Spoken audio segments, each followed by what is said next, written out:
Not quite so long ago, and not so far away, near the seventh town across the seventh river, there was a beautiful forest, where high above the baby birds chirped happily, safe in their nests, while on the forest floor below the animals ran happy and free. It was wonderful, all because the forest was kept perfectly in order by 7 clever and thoughtful young boys. Every day the 7 boys would clean the forest and make it fresh. And here they are. First there was Cubby, who was like a small bear. And then there was Big Basil, who was huge. Well, for a boy he was huge. And then Sonny, who took care of the plants and the animals.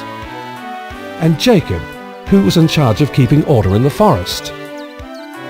Then Michael, who cared for the flowers. And then the Professor, who was the most intelligent. And then the 7th boy, Joseph Jr.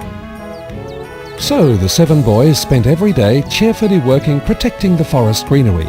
They were such good boys because they really cared about the environment. But then one evening they came back to their cabin and were surprised to find the door open. Yes, wide open. How could that be? Who could it be? Oh, there's a funny face on the chimney. Look, and the smoke.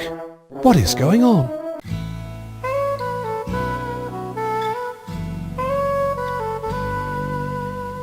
This is my song, I'll sing it now.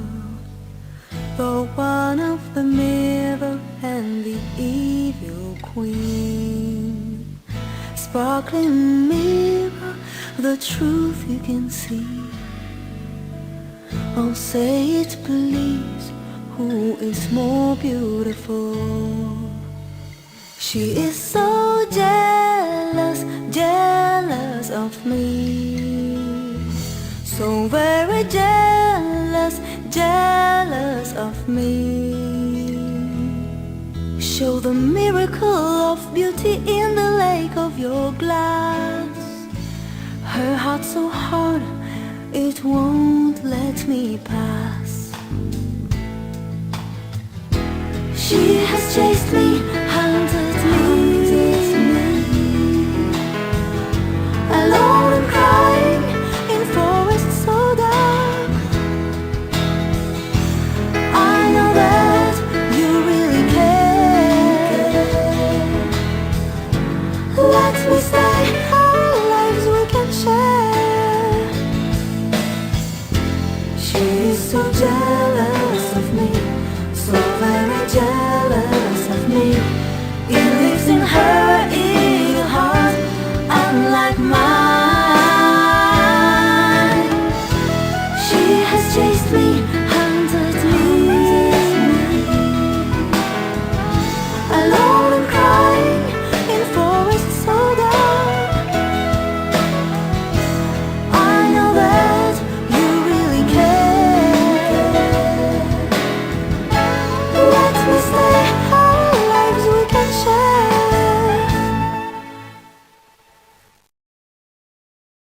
So Snow White came to stay with the 7 boys. Of course she did. And the boys promised they would look after her and keep her safe from the evil queen. Such noble, brave and clever boys. The next morning all 7 went to the forest and worked as hard as usual because they were happy that they had lovely Snow White to look after, as well as the forest to care for. They worked and worked and worked and worked. Their work hardly seemed like work at all. It was more fun than work. They were such good boys, weren't they? But then something terrible happened.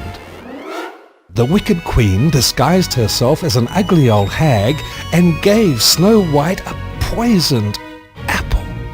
The poor girl took one bite and fell down unconscious, fast asleep, possibly forever. And when the 7 boys came home that night and found her unconscious, they were overcome with grief, so sad. They didn't know what to do and sat around crying. It was just awful. No more Snow White to meet them and smile her lovely smile at them or sing her lovely songs. Never, ever, ever again. The 7 boys cried all night long, their young hearts almost bursting with sorrow.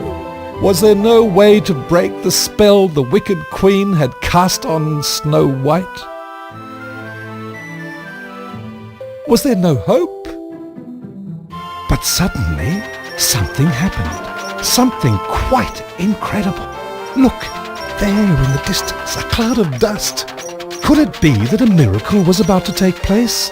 That a Prince Charming on a noble horse would come to save Snow White? But was this really Prince Charming? Yes, it was. Hooray! When he saw Snow White, he gave her a soft, loving kiss.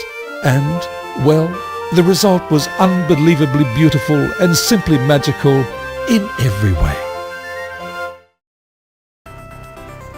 And you know what happened next. Yes, the 7 clever boys and Snow White and Prince Charming all lived happily ever after, and even after that. And all of them worked together to keep the forest cleaner and greener than ever before. Wasn't that nice? And that is the end of the story about Snow White and the 7 clever boys.